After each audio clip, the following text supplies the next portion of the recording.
উত্তরবঙ্গের একটা পপুলার খাবার আজকে তৈরি করব, সেজন্য লাগতেছে কচু। এটাকে বলি আমরা ফ্যান কচু বা মান কচু। আসসালামু আলাইকুম এভরিওয়ান, সবাই বা কেমন আছেন? আশা করি সবাই ভালো আছেন। এই মান কচু আমার কাছে ছিল না, পরিচিত এক ভাবির কাছে আমার ছেলেকে পাঠাইছি, উনি দিয়ে দিছে 2টা গাছ, একটা ছোট আর একটা খুবই বড় বড় সাইজের। তো এই কচুগুলা অন্য দিন রান্না করব, রেখে দিব। আর শুধু কচুর যে ডগা ওইটা প্রসেসিং করব। কচুর পাতা ফেলে দিব আর সব খাবো। কচুর সব খাওয়া যায় ভালোভাবে রান্না করতে পারলে। কচুর ডগার যে আঁশ, এই আঁশটা ছাড়িয়ে নিব, এই আঁশটা ফেলে দিব। এই আঁশ ফেলে দিয়ে টুকরা টুকরা করে কেটে নিব। অনেকগুলো ডগাই আছে, তো এগুলো প্রসেসিং করব এখন।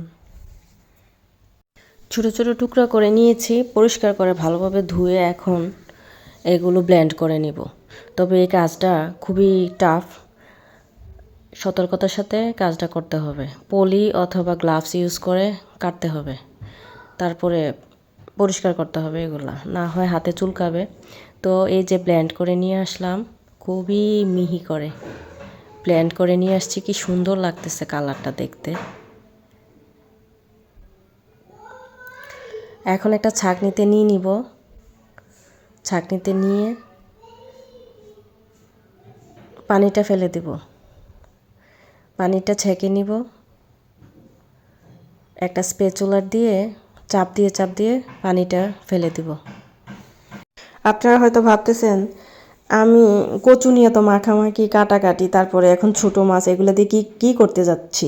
আসলে আমি উত্তরবঙ্গের একটা ট্রেডিশনাল খাবার শীতল বানাবো, এখানে কিনতে পাওয়া যায় না সিলেটে, তাই আমি নিজে বানাচ্ছি। আমার খাইতে ইচ্ছা করছে, তাই আমি নিজে তৈরি করতেছি। ওনারা আবার ছোটো ছোটো মাছগুলা পরিষ্কার করে রুদ্রে শুকিয়ে শুটকি বানায়, তা আমি এত ভেজাল করব না। আমি আমার সাহেবকে বলছি যে কিনে নিয়ে আসো, তো নিয়ে আসছে। ওর আবার পুঁটি শুটকি কিনে আনতে মনে ছিল না, তো যা পাইছে তা নিয়ে আসছে। তো এগুলাই আমি দিয়ে বানাবো। এগুলা ভালোভাবে গরম পানিতে ধুয়ে তারপরে ব্লেন্ড করে নিব।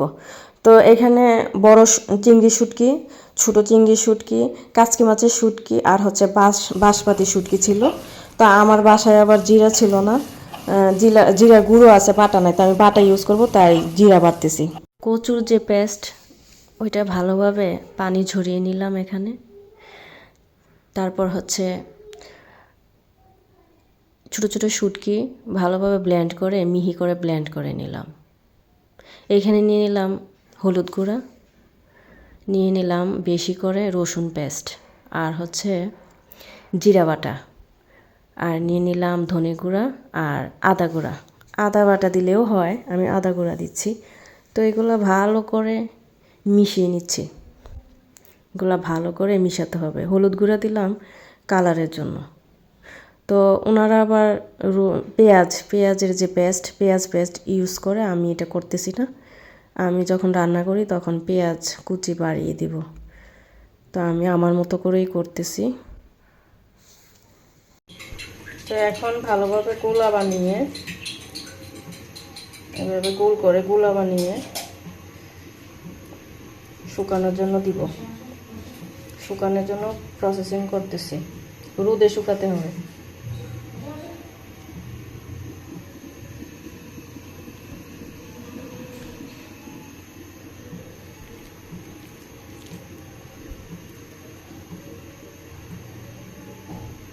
খাওয়ার জন্য মানে কোনো কিছু যদি খাইতে ইচ্ছা হয়, তখন কষ্ট হলেও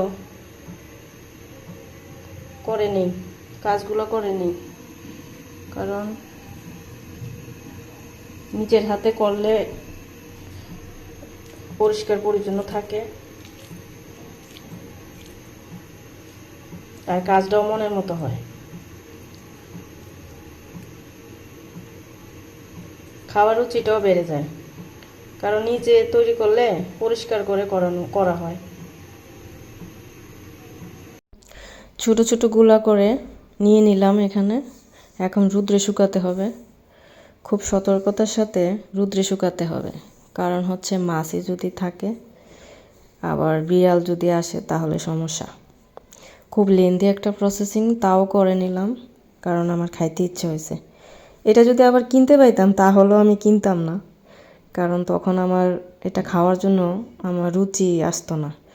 আমার কাছে মনে হতো যে প্রসেসিংয়ে একটা আনহেলদি ব্যাপার থাকতো, কারণ এই যে শুটকি ধোয়া ভালোভাবে শুটকি ধোয়া হয়েছে কি না, তারপরে হচ্ছে শুকানোর সময় বালি বা অন্য কিছু পড়ছে কি না, তো এগুলা চিন্তা করে আমার খাওয়ার রুচিটাই থাকতো না। তো কষ্ট হলেও নিজের হাতে পরিষ্কার করে পরিষ্কার পরিচ্ছন্নভাবে তৈরি করলাম। মানে একটা কনফিডেন্স আছে যে এটাতে বাজে কিছু নাই, কারণ নিজে তৈরি করা খাবারের মজাই আলাদা। এটা করতে আমার খুবই কষ্ট হয়েছে আমার, তারপরেও করে নিলাম। এখন রোদে শুকাবো। 1 ঘন্টা আগে ছাদে রোদে শুকাতে দিলাম, তো উল্টিয়ে দিলাম। মাত্র 1 ঘন্টায় এক পিঠ হয়ে গেছে, আর এটা অন্য পিঠ। তো খুব দ্রুতই শুকিয়ে যাবে। এখানে কোনো মাছিও নেই, বিড়ালও নেই, আবার বালিও নেই, খুব ভালো পরিবেশ।